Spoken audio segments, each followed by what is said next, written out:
This is Hogwarts Legacy. We're here on Xbox Series X. Be sure to like the video. Subscribing is great as well. So this here is basically the ultimate Hogwarts adventure. It truly is just an excellent, fun game that delivers something that I think people that read the books, watched the movies, or maybe aren't even interested in those types of things will absolutely love. Here you create your own custom witch or wizard, and then you head off into the great lands of Hogwarts and the surrounding area, and you really do kind of forge your own journey, your own tale, as you enjoy a plethora of quests across a very lengthy narrative with really well done supplementary questing and lots of other small fun activities that you can take part in across your journey. It really is quite marvelous and a great time. And honestly, just spectacular. They absolutely nailed this experience. It's near perfect. It was a blast. I had a great time with it. And I'm sure literally anyone that jumps into this game will have fun playing it. As I had said, it's something that's perfect for those that, are really into the Harry Potter, lore, adventures, media. But it's also great for those that have no interest in it at all, because it's just a very well done RPG that's based around magic, adventure, and a self sense of discovery as you go about this massive mystical world, taking in the sights, taking in the stories. You'll fall in love with the characters, the seasons, the styles of play, and it's just a very large, well-rounded game that offers countless tens of hours of gameplay, depending on how intense you go about it and how fast you go through it. But yeah, this game is just absolutely excellent and a delightful venture. And like I said, it's seasonal too, so you can enjoy, kind of like the land of, say, Hogsmeade in the snow, or you can enjoy Hogwarts at Christmas time. It's just really, really lovely. And like I said, the map is just absolutely massive. Like, there is so much to do, there's so much to take in, and it is a blast. Now, obviously, I spent quite a bit of time just kind of setting up how much I love this game. We should also talk a bit about how this one is running, and you'll see some of that overlaid on the screen, because there are quite a few settings available. So first off, on the Series X, I kind of personally suggest playing the performance mode. I would expect a level of dynamic resolution to all of this to a degree. So for the performance mode, 1440p 60 FPS, and I did notice that there are going to be some performance hits kind of depending on how you go about it. Mostly, I thought there was a page flying around. Mostly within the Castle of Hogwarts I noticed performance drops, but you get that sometimes when there's lots of intensity going on. Honestly, not a big deal in the overall scheme of things, but just something to keep in mind that the performance isn't rock steady. But this, right now, is what you're seeing is performance mode.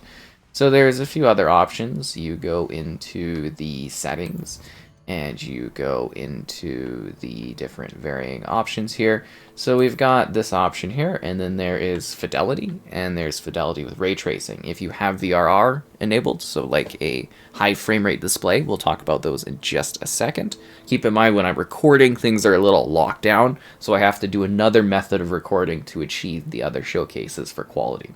So let's take a look at the Fidelity with ray tracing, which we actually have to reboot to do. So that one, Fidelity, we don't have to. So we'll just jump to Fidelity, and then we'll show Fidelity with ray tracing afterwards. That's fine with me. So what do we get for the quality mode or the Fidelity mode? Well, it goes up to 1800p at 30 FPS.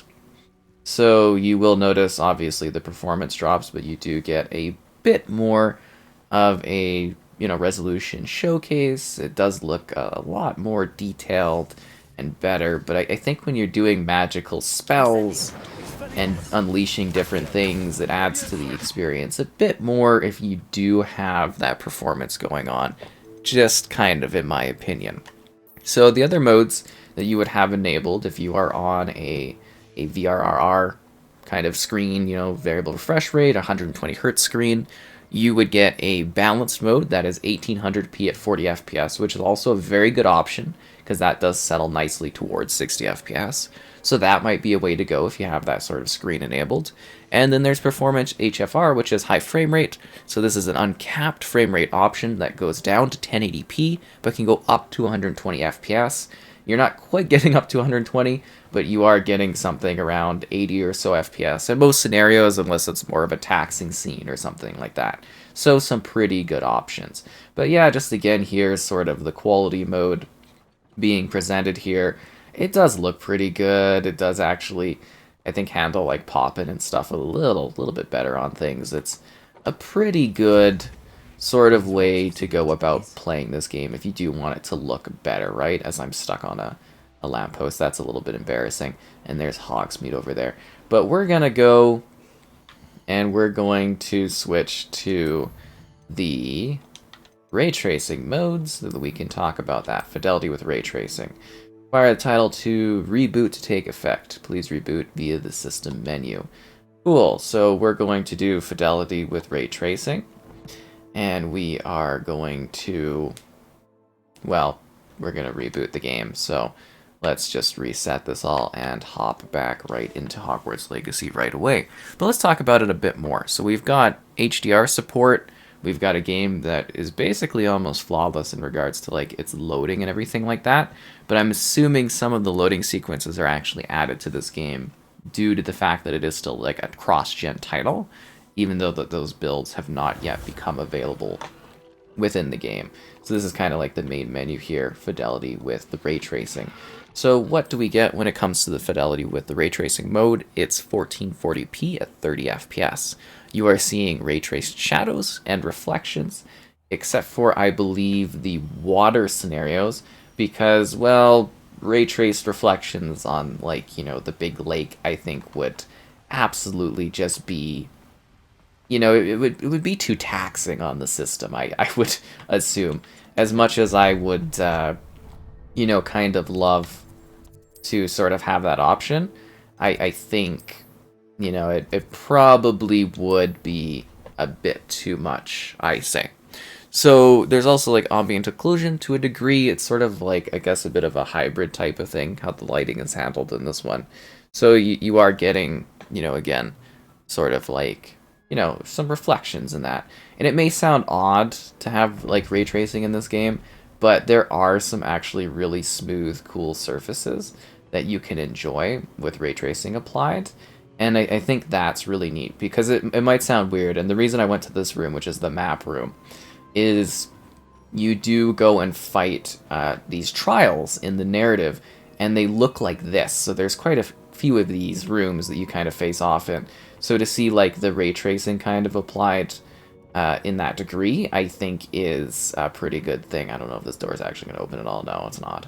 But that's kind of what I was trying to get across is, you get the ray trace sort of reflections and the shadows. So it does provide a more natural, realistic sort of world if you want to go at it. It's a cool thing to check out. Like ray tracing is obviously perfect reflections and whatnot. Is it going to be for everyone? I don't know. But it is a cool additional option that you can try if you want to, experience this sort of like next-gen-esque feature. But we should probably switch back to the performance mode and begin talking about the game in general once more. As I said, you gotta actually reboot the game. Again, if you want to apply the settings, we need to get better at the technology where it just kind of reboots itself right away. I think that would be a much better idea. So like I said, this is a role-playing game, and it starts you off pretty well right into it. It's the 1800s, it's Hogwarts. This is well before that Harry Potter individual that you've probably heard of and watched stuff from. And if you haven't, that's fine too. You don't have to know anything about this world or its lore or anything like that. Oh, I do not want to delete my character. I was trying to go to the performance settings there. That's funny. So, like, you don't have to know anything about Harry Potter or Hogwarts to enjoy this game. You get to come in here and create your fresh character and enjoy a unique narrative however you want. It really is just quite exciting and engaging because you create the sort of story that you want to create. And yes, you get to ride flying animals, but the broomstick is honestly a lot better. And it's also a game that you can enjoy during the day, or there's also times where you have to play at like night too. Certain collectibles in order to get like these lock-picking type abilities will only really be available at night for you to gather. There's fast travel points over a vast world. There's lots of like weird raiding things you can do as you fight differing enemies. It's magical. There's bosses, there's unique characters, and there's goblins and monsters and hidden secrets and fun little games, and you get sorted into differing houses, and you can choose, what house you want to go to, and the story and things will be a little bit different as you kind of go in there and take that all in. It's really, really quite delightful. And on top of that, the game has really complex systems when it comes to the magic that you use. So you've got skills that are sort of like, I don't know what you would describe, kind of like more combative. But then you also have skills that are a bit more fixated on like building things. Like you have this whole place. There's this area, it's called the Room of Requirement. And you are able to basically use that as a house building sort of thing. So you get to set up crafting stations, you can customize it. I have a big, like, sort of tree in mind, a Christmas tree, and you can, there's like a whole built into the game sort of like creature care system where you can capture creatures and you can like breed them and stuff. I'm breeding Thestrals, which is a bit odd, but there's a lot to this game. There's a lot to love. You'll really, really enjoy the characters and the narrative and the sense of freedom too, because you get to explore a place where, if you're like me, I did read the books, I did watch the movies, you really do get to see it come alive in a way that those things can't really present. Like, you literally get to see, like, all of the hidden fun secret rooms of Hogwarts, and you get to go to Hogsmeade, and you get to, like, explore the world around Hogwarts if you'd like, because there's so many different places they set up. Ruins, castles, little trading posts, little hamlets, little towns. It's stuffed with content. You could spend so many hours enjoying this game, whether you're doing so from that perspective of someone that's like a bit more serious about what they're doing, or someone that's a bit more casual. You get to take in classes, like literally go to differing classes with differing students and meet them and get to know them a little bit. I actually wish that element of the game was pushed even further, because it really was quite cool to be able to go to the classroom and stuff. It's not necessarily something I wanted to do while I was doing my narrative stuff, except for a little bit to kind of give you the feeling of it. But, like, I was really sitting there being like, wow, I actually wish this could have been more in-depth. But you can, with certain characters, go really, really deep in regards to your interactions with them. They have, like, sprawling quest lines. I really love the Poppy quest lines, because they're, like, these magical beast-based things where it's like you're seeing, like, a dragon fighting ring. You're dealing with a dragon, which is terrifying. It's really, really quite cool. And there's a number of different characters that you experience this with in differing ways. It's really, really quite interesting. And it's so neat because there's this great sense of like freedom in how you sort of tackle and experience this world. You can enjoy the magic however you want, and I think that's really, really great. You can come in here and you can do side activities and side missions, or you can go and just jump in and do the main story. Now, I was a little bit disappointed that the game kept doing like level gating. That was a little annoying because it would be like story, story, story, and then be like, okay, now you need to go and do random side stuff for a little bit. There wasn't really a time as I was playing through it where I was able to jump right into the next mission usually. And that was a bit disappointing because, if I'm wanting to do narrative focus, I want to do a narrative focus. And it's just like, yeah, the level gating I was not a huge fan of in that regard. And, you might sit there and there might be some, like, story beats where you're kind of like, the narrative could have been a little bit more intense or kind of, like, expanded upon here or there. But I think they put together a really fun, engaging story with quirky characters, quirky moments, things you won't forget. You can go and you can upgrade your, like, broom. You can go and you can grab, like, new potions at the stores. You can do all kinds of different stuff. And it really does feel like a quirky, exciting narrative that just goes on and on. You can have so much fun playing this game and doing these things and experiencing the action. And then when you get all of your magic going on, I turned him into a chicken. Ah! You know, when you get all your magical spells going on, you have all of these cool abilities that you can unleash upon those that, you know, dare get in your way. It's just, I'm actually a little disappointed that I'm beating these guys so quickly, because I'm trying to, like, show off my range of, like, magical skills.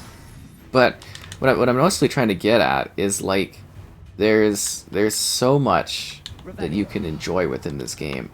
From the elements of, like, you know, story progression, narrative with exciting characters, and danger, and, like, this whole, like, trial system, to just going around, you know, engaging with different characters in different ways across the world.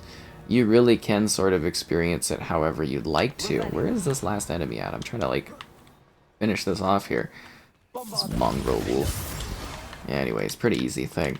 And then you've got all these quests and all these goals, and it, you know, it's a role-playing game, so you get differing talents that can give you extra bonuses when you go to do things, you know, extra, like, damage to your spells. Then you can take extra class things and complete objectives in order to gather even more spells to use against those around you. And you really do, like I said, have that freedom to tackle it however you'd like to. You know, you can be nice and casual about it, or you can go really intense and work through the story. Now, I didn't find the story to be particularly, like, challenging. It's a pretty easygoing game where, again, I think literally anyone, you know, could play this game. You look a little bit stuck there, Rabbit. There you go, you're free now. You know, anyone can jump in and play this. There was, like, one scenario where it was kind of like, you know, there was this one troll that seemed really out of place and overly strong, so that was a little annoying, but, you know, that wasn't a really big deal. It was like one sequence. And then there was, like, a puzzle or two, because this game definitely has puzzles during these trial moments, which is where most of the narrative actually gets sort of showcases during these puzzle scenes. And I did find that, like, one of the boxes, you know, could get, like, trapped under the world, if that makes sense, and you'd have to, like, restart the sequence. But that kind of stuff was so far and in between. And that's what I was saying is, like, basically near perfect, where it's like, there's not really a whole lot to complain about. Sure, you know, the performance could be a bit better here or there when it comes to how the game runs in performance mode, but, like, the fact that we've got such a dynamic, large-scale experience that literally captures all of Hogwarts is amazing. And you literally get to, like, you know, kind of experience it in your own way. It's so cool. Like, it's something that can be for anyone. And it's not just a game that it's like, oh, you know, I like the books and everything like that. Like, I really want to get that across, that you do, you know, not need to have enjoyed any of the prior Harry Potter media to enjoy this game. You can freshly dive in here and have just an absolute blast, obliterating enemies, using the environment to your advantage, fighting these mystical creatures. It's really, really cool, because there's not too many games that actually exist out there that do, like, role-playing magic. And if they do exist, they're not anything near this scale. Like, it's so impressive, like, genuinely impressive that something like this exists. It is fun to play. It is engaging. I really did love how the narrative structure was set up. I liked the differing characters, the weird classes, the weird challenges you could do, the crazy little adventures you could go on, the, like, side characters, and it's just kind of, like, wild, the differing challenges and stuff. And it's kind of crazy too, because it's like you get to enjoy all the small little quirks of Hogwarts. Like, you literally, I think I spent probably within my streams like a couple hours worth or so of just literally walking about Hogwarts, because there was so much that you could see within it. Like, so many little hidden secrets, or, like, little caves you could, like, kind of sneak in. Well, I don't know if caves is the right word, but so many, like, little rooms you could go into, and you could be like, oh, that's from this movie, or oh, that was talked about in this book, Or, oh, this thing is from this little adventure of this reference. I don't know if we've ever had Hogwarts sort of be available or accessible to that degree where you're able to, like, literally, kind of adventure within it at your own pace and kind of find all this cool stuff. And this isn't even mentioning, like, there's a whole sort of, like, gear system, too, where you're getting gear and you can, like, personalize how the gear looks. It's a little annoying that you have to redo your personalization, so if I get, like, a better cloak, I have to, like, pick my cloak again and stuff. So that can get a little tiring. But, there's all this stuff, and you get to customize your own wand, you get to completely change how your character looks, there's all these beasts to collect, these talents, like I mentioned, you get talent points that make you a little bit stronger. You've got, like, collections, so when you do certain things, there's challenges that will unlock, like, new gear and outfit for you to enjoy for when you do certain tasks, and, these are little extra bonuses and benefits, too. And as I said, the map is just... it's massive. Like, we've been flying from Hogwarts to over here, but, like, this is a small area of it. Like, it goes on and on and on. And there's, like, quests and characters and things you can go to and see along the way. And there's all these different, like, owl postage things you get from people. It's so genuinely impressive.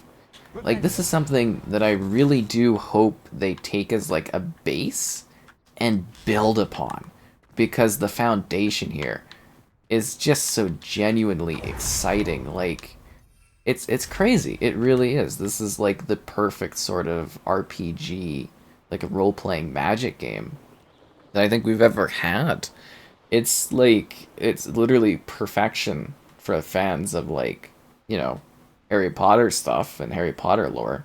But if you just like magic and creating your own character and going on a bountiful journey, it's lovely. Like, even the visuals of the world, I'm sure you've probably seen some pop-in and stuff, but, like, it's delightfully charming to fly through. It looks really, really cool and just gorgeous, and, it's a stunning creation of this world, this wizarding world that so many people have, like, fallen in love with over the last couple decades or so. It's just amazing. Like, when I was playing, kind of, like, the game, or playing the games, well, actually, there were numerous games over the years, but none of them have been at this level. Like, this makes those other games just seem really, really silly, which is kind of funny. Because, they had so many games based on, like, the movies and stuff. But, like, when I was sitting there reading the books, I would have never imagined down the road that we would have, like, a recreated world like this that's so deep. I would have assumed there would be cutbacks and we wouldn't get to experience, like, Hogwarts like we have. Like, it's all of Hogwarts, which is amazing. It's just this incredible base that they could make so many fun adventures out of. And I just, like, it was an experience I really didn't want to end. Like, I wanted to get it done so, I could cover it and stuff like that. But I wanted to keep, exploring this world. I wanted to keep having things to do and excuses to sit there and play it. And, I do definitely have some more, like, classmate kind of quests I can go on, so I'll definitely be diving into those. But yeah, it's something where I really want to get across that this is, like, really a near perfect magical experience. You can have... Why are you looking that way? You can have so much fun playing this. You can have so many silly moments. You get to see the magic of Hogwarts come alive. You get to have a good sense of, like, sort of magical challenges. You get these abilities and unleash them on different enemies, and you could do, like, differing combo type things where you sort of, like, combine your abilities to a degree to, kind of unleash even more powerful things. But it's a game filled with, like, little small details and big details. But it all comes together in something that feels majestic and masterful. And it's something that I really do hope we get to see expanded upon in so many ways, because this is, like, the perfect basis to do so many magical, exciting things with it. It's, I could go on and on talking about this game, but I think it really is something that it's a must-play. It really is. It is such a, like, defining sort of early-gen showcase of what we can get going on here, and it's so cool and magical and fun and engaging and exciting, and the story just nails the beats, and it just offers so much for you to do and so many things for you to see, and the journey is just magical, and hopefully it's just beginning.